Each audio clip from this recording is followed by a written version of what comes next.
I'd been sitting at the kids' table for the past hour, listening to my older sister Veronica detail her recent promotion to senior marketing manager. She was 36, 3 years older than me, and had always been the family success story. Her designer dress probably cost more than most people's monthly rent, and she made sure everyone knew it. "The corner office has such an amazing view," Veronica said, swirling her wine. "I can see the entire downtown skyline." "Of course you wouldn't know anything about that, would you, Emma?" I smiled and cut into my turkey. "It sounds lovely." "Emma's doing just fine," Aunt Carol offered weakly, though even she looked uncomfortable. "She has a stable job." Answering phones, my younger brother Tyler interjected with a laugh. He was 28 and worked as a financial analyst. "I mean, it's honest work, I guess. Better than nothing." Mom set down her fork with that particular precision that meant she had something important to say. "Emma, sweetheart, we're just concerned. You're 33 years old. Most people your age have progressed further in their careers." "I understand," I said quietly. "Do you, though?" Dad leaned forward, his expression a mixture of disappointment and confusion. "You have a degree from Stanford, Emma." "Stanford. And you're working reception at some tech startup. Do you know how that looks to people when they ask about our children?" Veronica nodded sympathetically, though her eyes gleamed with something else entirely. "I tried to get you an interview at my company, remember? For an entry-level marketing position. But you said you were happy where you were." "I am happy," I confirmed. "Happy answering phones," Tyler muttered, loud enough for everyone to hear. "Living in that tiny apartment in the Tenderloin. Driving a 10-year-old Honda Civic. Real American dream stuff." Grandma Patricia, who'd been mostly quiet, suddenly spoke up. "In my day, women didn't have the opportunities you girls have. Emma should be grateful she has any job at all, even if it's just a receptionist position." "She should be grateful?" My cousin Derek laughed from across the table. "Grandma, she went to Stanford. She should be running something by now, not greeting visitors." I'd heard variations of this conversation for the past 8 years. Every family gathering, every holiday, every birthday party. The disappointment in their voices had become background noise, like traffic or rain. They didn't understand, and I'd long ago stopped trying to explain. "The tech industry is so competitive," Mom continued. "Maybe you should consider pivoting to something more stable. Your father has connections at several established companies. Real companies with structure and advancement opportunities." "I appreciate that," I said. "But I'm content with my current position." "Content," Dad repeated as if tasting something bitter. "Your sister is thriving. Your brother is on track to make partner at his firm. And you're content answering phones." Veronica reached over and patted my hand in what she probably thought was a sisterly gesture. "Emma, I say this because I love you. You're wasting your potential. That company you work for. What's it called again? Tech Venture Solutions? Nobody's even heard of it. It's probably going to fail like 90% of startups do, and then where will you be?" "I'll figure it out," I assured her. "Will you?" Tyler challenged. "Because from where I'm sitting it looks like you've given up. You dress like you're still in college, you live in a neighborhood that's one step above a slum, and you're doing work that literally anyone with a high school diploma could do." Uncle Richard, who'd been listening silently, finally weighed in. "The boy has a point, Emma. You're at an age where you should be thinking about your future. Marriage, family, financial security.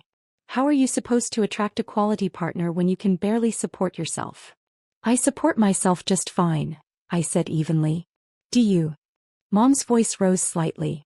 "Because last I checked, you were living paycheck to paycheck in a studio apartment. You never go on vacation, you never buy yourself anything nice, you're always making excuses about why you can't attend family events that require travel." "I attended Cousin Michelle's wedding in Napa," I pointed out. "You drove up for the day and drove back the same night," Veronica countered. "You didn't even stay for the reception dinner because you said you had to get back." "Get back to what, Emma?" "Your thrilling life answering phones." The thing was, they weren't entirely wrong about the surface facts. I did live in a modest apartment in the Tenderloin. I did drive an older car.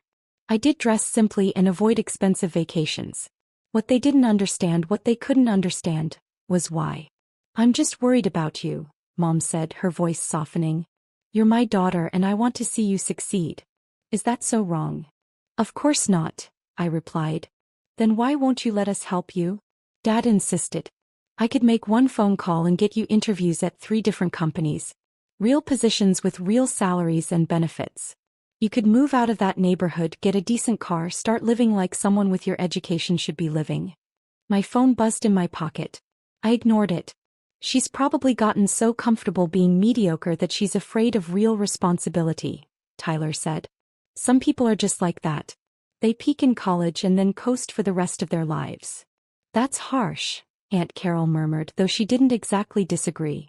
Veronica leaned back in her chair, surveying me with what looked like genuine pity. Emma, I'm going to be honest with you because nobody else will. You're embarrassing the family. When people ask about my siblings, I love talking about Tyler and his success. But when they ask about you, I have to say you're finding yourself, or exploring options. Do you know how that makes me look? Like our family raised a quitter. I haven't quit anything, I said quietly. Haven't you? Dad's voice was firm. You had every advantage. The best education, a supportive family, no student debt because we paid for everything. And this is what you do with it. Answer phones at some no-name company that'll probably be bankrupt in 2 years. My phone buzzed again. And again. Someone's popular, Tyler said sarcastically. Probably spam calls. Although maybe that's good practice for her job. I pulled out my phone and glanced at the screen. 3 missed calls from the board chairman, 2 from our head of legal and 1 from our CFO. All marked urgent. See? This is what I mean, Mom said. You can't even put your phone away during Christmas dinner. Is that how they train you at that company? No work-life balance. I should take this, I said, starting to stand. Absolutely not, Dad commanded. We're having a family discussion. Whatever it is can wait. Probably someone calling about extending their car warranty, Tyler joked, and Derek laughed. My phone rang again. This time it was the chairman calling directly. Emma, sit down, Mom said firmly. This is disrespectful. We're trying to help you and you're prioritizing spam calls over your family. I looked at the screen, then at my family's expectant faces, all showing various degrees of disappointment and judgment. After 8 years of this, part of me wanted to just answer the phone and end the charade. But another part of me, the part that had sat at countless dinners just like this one, knew that some lessons needed to be learned the hard way. You're right, I said, declining the call. I apologize. What were you saying? Dad looked satisfied. We were saying that it's time for you to get serious about your career. This receptionist thing has gone on long enough. Your father and I have been discussing it, Mom added. We think you should move back home for a few months. Save some money, let us help you find a real job, get back on your feet properly. Move back home. I repeated. I'm 33. And clearly not capable of managing on your own, Veronica said. There's no shame in admitting you need help, Emma. We've all been there. You haven't, I pointed out. Because I took my career seriously from day one, she replied. I didn't waste 8 years pretending to be satisfied with an entry-level position that goes nowhere. My phone buzzed with a text. Then another. Then 3 more in rapid succession. For God's sake, Uncle Richard said. Turn that thing off. I glanced at the screen. The messages were from our head of security, our chief technology officer, and our lead investor. All were marked urgent. All were asking where I was and when I could get to the office. Emma, Dad's voice was sharp now. Put the phone away or leave the table. I think there might be an emergency at work, I said carefully. Tyler burst out laughing. An emergency at the reception desk? What, did someone spill coffee on the visitor log? Maybe the phone system went down, Derek suggested with a grin. Who else would know how to transfer calls? Veronica shook her head sadly. This is exactly the problem. You think you're so important at this little company. They've probably brainwashed you into believing you're essential. Emma, receptionists are replaceable. Anyone can do what you do. That's a bit harsh, Aunt Carol said weakly. Is it? Veronica challenged. She needs to hear the truth. She's wasting her life on a job that has no future, no prestige, no real value. And she's so deluded that she thinks missing Christmas dinner to answer phones is reasonable. My phone rang again. This time it was a number I recognized immediately. Our largest institutional investor calling on Christmas Day. I really should, I started. No, Mom said firmly. Whatever it is can wait until tomorrow. This family time is important, Emma. You need to get your priorities straight. Your mother's right, Dad agreed. Part of growing up is learning what matters. And right now what matters is this family and this conversation about your future. I looked around the table. Every face showed some variation of the same expression. Disappointment, concern, a kind of pitying judgment that had become so familiar over the years. They truly believed they were helping me. They genuinely thought I was a failure who needed saving. Fine, I said, silencing my phone completely. Let's talk about my future. Dad looked pleased. Now we're getting somewhere. First things first, how much notice do you need to give at this company? 2 weeks is standard, Tyler offered. Though for a receptionist they might not even need that much. I could get you an interview next week, Veronica said. It wouldn't be anything senior, obviously. You'd have to start near the bottom and work your way up. But at least it would be a real company with a real career path. What kind of salary are you making now? Uncle Richard asked. If you don't mind me asking. I named a figure. My official receptionist salary, which was modest but comfortable. The table erupted in sympathetic murmurs. Oh, Emma, Mom said. That's barely livable in San Francisco. I make almost 4 times that, Tyler said. And I'm younger than you. Money isn't everything, Aunt Carol tried. It is when you're in your 30s with no savings and no prospects, Dad countered. Emma, this is serious. At your salary, how are you supposed to ever buy a home? Save for retirement? Have any kind of financial security? Some people are just content with simpler lives, Grandma Patricia offered. Not everyone needs to be ambitious. She went to Stanford, Veronica repeated as if this explained everything. She shouldn't be content with a simple life. She should want more. My silenced phone was lighting up continuously now. I could see the notifications piling up. Missed calls, urgent texts, email alerts marked high priority. The board chairman had called 6 times. Our chief legal counsel had sent 3 texts marked critical. Our head of investor relations had emailed with the subject line. Media inquiry. Response needed immediately. What do you think, Emma? Mom asked. Will you at least consider moving back home temporarily? Let us help you find something better. I looked at my phone one more time. A new message had just come through from the board chairman. Emma, we have a situation. The merger announcement leaked. Press is calling. We need your approval on the public statement before markets open Monday. Where are you? I think, I said slowly, that I should probably answer my phone. Absolutely not, Dad said. We're not finished here. This is exactly the problem, Veronica added. You let this job control your life. They've probably convinced you that you're irreplaceable, that they can't function without you for even a few hours. It's manipulative, Emma. That's how these small companies operate. They exploit people's need to feel important. My phone started ringing again. This time it was a number with a Washington, D.C. area code. Probably the SEC wanting to discuss the merger announcement before their official statement. Tyler glanced at my screen and laughed. Who do you know in D.C.? Did you apply for a federal receptionist position? Maybe she put the wrong number on her resume, Derek suggested. They're calling to tell her she didn't get the job. Answer it, Veronica said suddenly. Go ahead, Emma. Show us all how important your little receptionist job is. Maybe it'll help you see how ridiculous you're being. Everyone was looking at me now, waiting. The phone continued to ring. Veronica, Mom said warningly. Don't embarrass your sister. I'm not trying to embarrass her, Veronica replied. I'm trying to help her see reality. Emma, answer the phone. Let us hear what kind of emergency requires the receptionist on Christmas Day. I looked at the screen, then at my family's faces. After 8 years of careful silence, of letting them believe what they wanted to believe, part of me was tired. But another part of me, the part that had learned early that some people would never understand, knew that this moment would teach them something no amount of explanation could. All right, I said quietly and answered the call. Emma. The chairman's voice was loud enough that the people nearest me could hear it. Thank God. Where have you been? We have a situation. I'm at Christmas dinner with my family, I said calmly. What's happening? The merger leaked to the press. Bloomberg is running a story in the morning. We need your approval on the public statement before it goes out, and we need your signature on the revised disclosure documents. The SEC is asking questions and our investors are calling every 5 minutes. Can you get to the office? Tyler was grinning, clearly expecting this to be some minor administrative crisis that would prove his point about my replaceable nature. What time do you need me there? I asked. As soon as possible. The board is convening an emergency meeting via video conference in 2 hours. We need you to chair it. Veronica's smile faltered slightly. Hold on, I said, putting the phone on mute.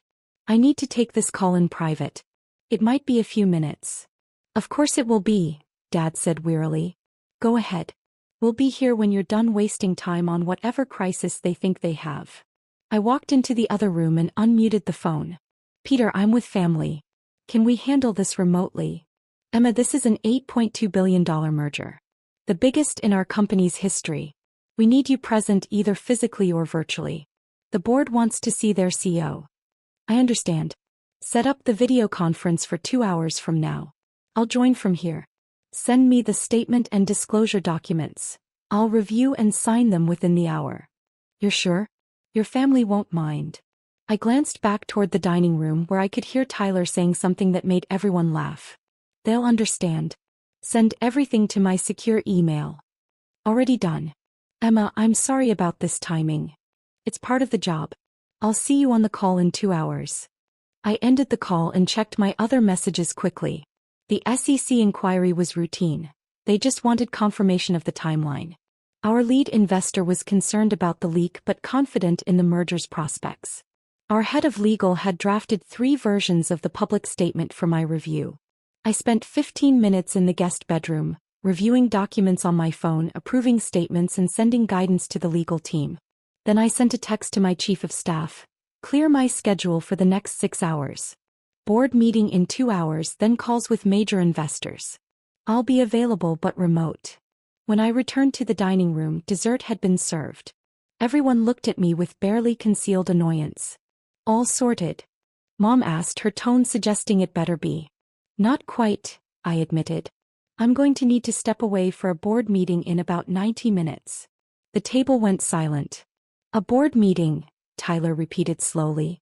On Christmas Day. Unfortunately, yes. Emma, Dad said carefully, what exactly is your position at this company? I'd avoided this conversation for 8 years. 8 years of sitting at the kids' table, of listening to career advice from my younger brother, of being pitted and patronized and dismissed. Part of me wanted to just say it plainly and watch their faces change. But I'd learned that sometimes the lesson needs to unfold naturally. I work at Tech Venture Solutions, I said simply. As a receptionist, Veronica added, though her voice had lost some of its certainty. I do answer phones sometimes, I confirmed. But you said there's a board meeting, Uncle Richard interjected. Receptionists don't attend board meetings. Perhaps she takes minutes, Grandma Patricia suggested. That would make sense. My phone buzzed with a new email from our PR team. Madam Sue, Bloomberg's draft article for your review before publication. They want to include a quote from you about the merger's impact on the industry. I scanned it quickly and sent back notes, then looked up to find everyone staring at me. Who was that? Mom asked. PR team. They need approval on a press statement. Why would they need your approval? Tyler's face had gone slightly pale. Because it's my responsibility. Veronica's hand had started to shake slightly, rattling her wine glass against the table. Emma, what exactly do you do at this company? I looked at her for a long moment. 8 years of dismissal, of being treated like the family failure, of patient explanations that went nowhere. And now, finally, the moment where reality catches up. I founded it, I said simply. 11 years ago, right after Stanford. We've grown to about 8,000 employees. The merger Peter mentioned, that's us being acquired by Tech Global Corporation for $8.2 billion. The silence was absolute. Your Dad couldn't seem to finish the sentence. I confirmed. And primary shareholder.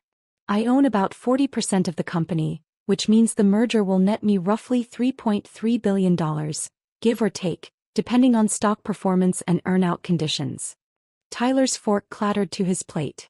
But you said you were a receptionist, Mom whispered. I said I answer phones sometimes. Which is true.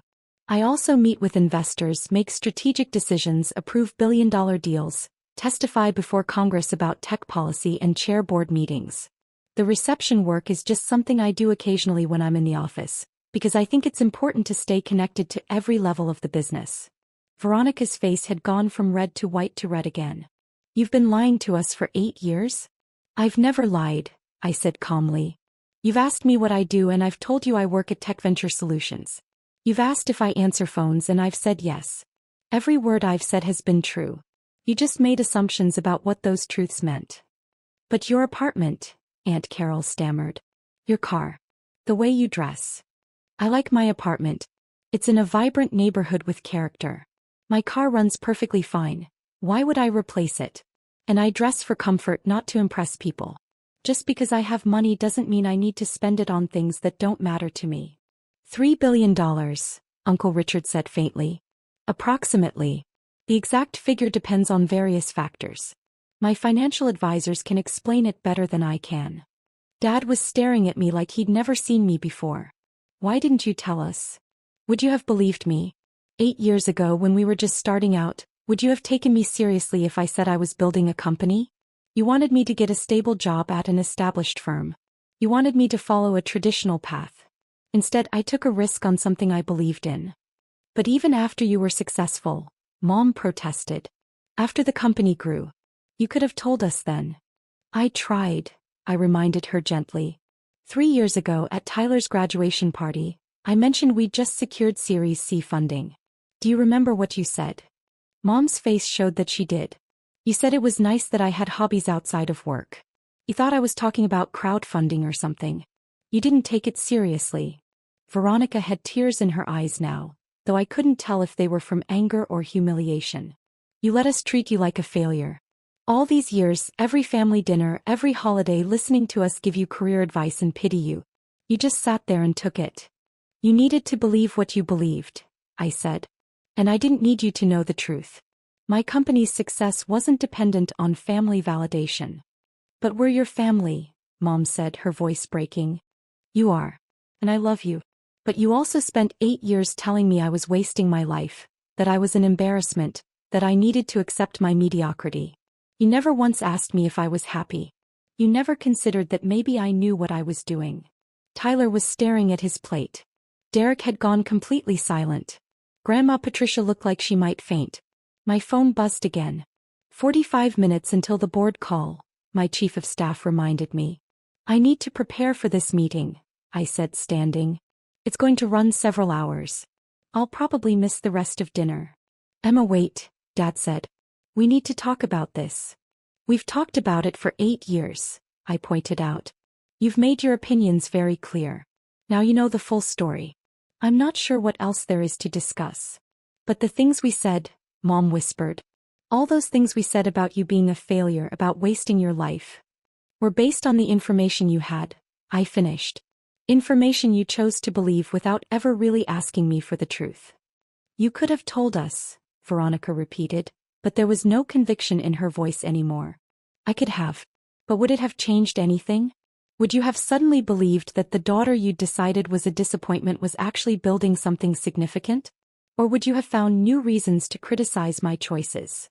The question hung in the air unanswered. The board meeting, I said, checking my phone. I really do need to prepare. I walked back to the guest bedroom and closed the door. Over the next 3 hours, I chaired an emergency board meeting, approved a public statement that would move markets when it was released, spoke with our top 5 investors, and gave quotes to 3 different financial journalists who were writing about the merger. When I finally emerged, most of the family had left. Only my parents remained, sitting in the living room with cold coffee and shell-shocked expressions. How long have you known? Mom asked. About the merger? We've been in negotiations for 6 months. It was announced to the board 3 weeks ago, pending regulatory approval and final due diligence. $3 billion, Dad said again, as if he still couldn't process it. Roughly. After taxes and various other factors, probably closer to $2 billion in actual liquid wealth. The rest is in retained stock and earnouts tied to performance metrics. And you live in a studio apartment in the Tenderloin. I live in a neighborhood I like, in an apartment that suits my needs. I don't need a mansion, Dad. I never did. Mom was crying now, really crying. All those times we told you to get your life together. All those conversations about how you were wasting your potential. You were worried about me. I understand that. No, you don't, she said. We were ashamed of you. We thought you'd failed. And you were building an empire while we were pitying you. I was building something I believed in, I corrected. The empire part was incidental. Dad stood up and walked to the window, his back to me. Your sister tried to get you a job. An entry-level marketing position. While you were running a billion-dollar company. I remember. I declined politely. We thought you were being stubborn and prideful. That you couldn't accept help because you were too proud to admit you needed it. I didn't need it. But thank you for offering. The silence stretched out. On my phone, I could see the preliminary market reactions to the merger announcement. Our stock was up 18% in after-hours trading. The financial press was calling it one of the biggest tech acquisitions of the year. My chief of staff had sent me a summary of the coverage. Mostly positive, with some concerns about regulatory scrutiny but overall optimism about the strategic fit. What happens now? Mom asked finally. Now. The merger closes in about 4 months, assuming regulatory approval. I'll stay on as CEO during the transition period, then probably take some time off to figure out what I want to do next. I meant with us. With the family. I looked at my parents. These two people who'd raised me, supported me through college, and then spent 8 years fundamentally misunderstanding me. I didn't feel angry exactly. Just tired. That depends on you, I said. I'm still the same person I was yesterday. I still live in the same apartment, drive the same car, do the same work. The only thing that's changed is your perception of it. But we treated you terribly, Mom protested. You treated me according to what you believed was true. I don't hold that against you. You should, Dad said, turning back from the window. We should have asked more questions. Should have been more curious about your life instead of just judging it. Yes, I agreed. You should have. The honesty seemed to hit him harder than any anger could have. Can we start over? Mom asked. Can we try to understand now? Maybe, I said. But not tonight. I need to get back to the office for some follow-up calls with our Asian investors. They're in a different time zone. And you need time to process this. Will you come to New Year's dinner? She asked tentatively. I'll think about it. We could meet for lunch sometime, Dad offered. Just us. No big family gathering. You could tell us about your company. About what you've built. I'd like that, I said. And I meant it. I gathered my things and headed for the door. As I was putting on my coat, I heard Veronica's voice from the kitchen, where she'd apparently been hiding this whole time. Emma, she started then stopped. I waited. I don't know what to say. You don't have to say anything. Yes, I do. I was cruel to you. For years I was cruel. And you just took it. Why? I thought about this for a moment. Because you needed to feel superior and I didn't need you to know the truth. It cost me nothing to let you believe what you wanted to believe. But it must have hurt. All those things we said. Did it hurt? I considered. Sometimes. But I was busy building something real. Your opinions, while hurtful, weren't relevant to that work. Veronica flinched.